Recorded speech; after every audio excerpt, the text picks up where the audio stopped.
Allah dimanapun berada. Jumpa lagi pada Family Bible Reading Journey yang malam ini kita akan membaca dari kitab Imamat pasalnya yang ke-14 ayat yang ke-39 ayat 39 hingga 57. Mari kita berdoa meminta hikmat Tuhan. Bapa di surga, puji syukur kami angkat kepadamu Tuhan, karena kasih-Mu sungguh luar biasa memampukan kami hingga ada pada saat ini, di mana kami rindu untuk mendengarkan firman-Mu ya Bapa. Biarlah Roh Kudus-Mu memampukan kami untuk memahami isi firman-Mu. Dalam nama Yesus Kristus kami berdoa mengucap syukur. Amin. Saudaraku, pembacaan kita diambil dari kitab Imamat, dari kitab Imamat 14 ayatnya yang ke-39 hingga 57. Beginilah firman Tuhan. Pada hari yang ke-7, imam harus datang kembali. Kalau menurut pemeriksaannya, tanda kusta itu meluas pada dinding rumah. Maka imam harus memerintahkan supaya orang yang mengungkit batu-batu yang kena tanda itu dan membuangnya keluar kota ke suatu tempat yang najis. Dan ia harus mengikis rumah itu sebelah dalam berkeliling. Dan kikisan lepa itu haruslah ditumpahkan keluar kota ke suatu tempat yang najis. Dan orang harus mengambil batu-batu lain, lalu memasangnya sebagai pengganti batu-batu tadi, dan harus mengambil lepa lain dan melepa rumah itu. Tetapi, jikalau tanda itu timbul lagi di dalam rumah itu, sesudah batu-batunya diungkit dan sesudah rumah itu dikikis, bahkan sesudah dilepa lagi, dan kalau imam datang dan menurut pemeriksaannya tanda itu meluas di dalam rumah itu haruslah dirombak, yakni batunya, kayunya, dan segala lepa rumah itu, lalu dibawa semuanya keluar kota ke suatu tempat yang najis. Dan orang yang masuk ke dalam rumah itu selama rumah itu ditutup menjadi najis sampai matahari terbenam. Dan orang yang tidur di dalam rumah itu haruslah mencuci pakaiannya. Demikian juga orang yang makan di dalam rumah itu haruslah mencuci pakaiannya. Tetapi jikalau imam datang dan menurut pemeriksaannya tanda itu tidak meluas di dalam rumah itu, sesudah dilepa, maka imam harus menyatakan rumah itu tahir, karena tanda itu telah hilang.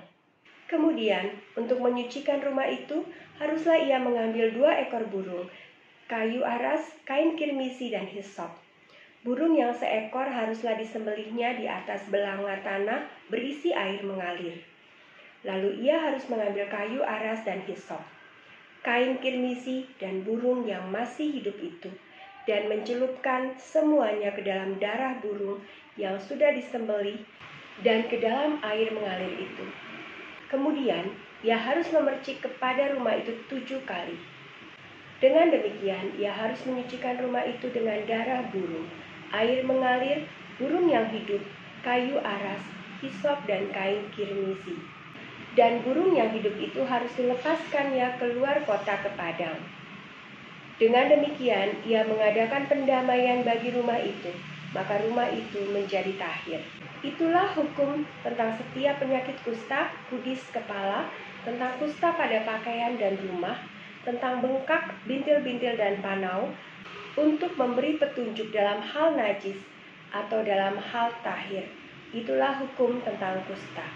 Saudaraku, peristiwa kesembuhan dari kusta dan segala jenis kusta harus ditandai dengan adanya upacara pentahiran oleh imam yang melibatkan 2 ekor burung merpati, di mana 1 ekor disembelih dan darahnya dipercikan untuk menyatakan kesucian, dan 1 ekor lagi dilepaskan untuk menyatakan pembebasan. Melalui kematian dan pembebasan ini, mereka yang terasing dipersatukan dan yang dibuang kini dirangkul kembali. Ini menandakan bahwa kita yang harusnya lenyap karena dosa-dosa kita ditemukan kembali oleh pengorbanan Kristus. Marilah kita menghargai kekudusan Allah dan mensyukuri penebusan Kristus bagi kita. Mari kita berdoa. Bapa di surga, terima kasih untuk firman-Mu pada malam ini yang mengingatkan kami betapa tidak kudusnya kami Bapa karena dosa-dosa kami, sehingga Kristus datang menebus kami. Terima kasih Bapa untuk keselamatan yang Kau berikan bagi kami. Mampukan kami ya Bapa untuk menjaga kekudusan-Mu dalam setiap perbuatan perkataan kami, sehingga kami selalu layak di hadapan-Mu. Dalam nama Yesus Kristus kami berdoa dan mengucap syukur. Amin.